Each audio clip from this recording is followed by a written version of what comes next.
రోజు పప్పు కూరలు తిని బోరు కొట్టినప్పుడు, ఆరోగ్యం సరిగా లేక నోటికి ఏది సహించినప్పుడు కారకారంగా ఇలా పచ్చిమిర్చి పచ్చడిని చేసుకోండి. వేడి వేడి రైస్ లోకి పచ్చడి వేసుకొని కాస్త నెయ్యి వేసుకొని తింటే అద్భుతంగా ఉంటుంది.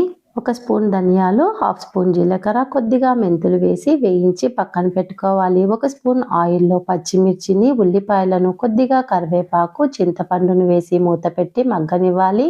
బాగా మగ్గిపోయాయి, దించి చల్లారనివ్వాలి. మిక్సీ జార్లో వేయించుకున్న దినుసులను, ఉప్పును వేసి పౌడర్గా చేసుకొని ఇందులోనికి వేయించిన పచ్చిమిర్చి, ఉల్లిపాయలను వేసుకొని కొద్దిగా బెల్లాన్ని యాడ్ చేసుకోవాలి. బెల్లం వేయటం వల్ల టేస్ట్లు అనేవి అన్ని బ్యాలెన్స్ అవుతాయి. ఇష్టం లేకుంటే స్కిప్ చేసుకోండి. పోపు కోసము ఆయిల్ని వేసి పోపు దినుసులు, కరివేపాకు, ఎండుమిర్చి వేసి ఇంగువ వేసుకొని పచ్చట్లో వేసి కలిపేసుకోండి. ఇంగువ ప్లేస్లో వెల్లుల్లిని కూడా యూజ్ చేసుకోవచ్చు. ఒకసారి ఇలా ట్రై చేసి చూడండి.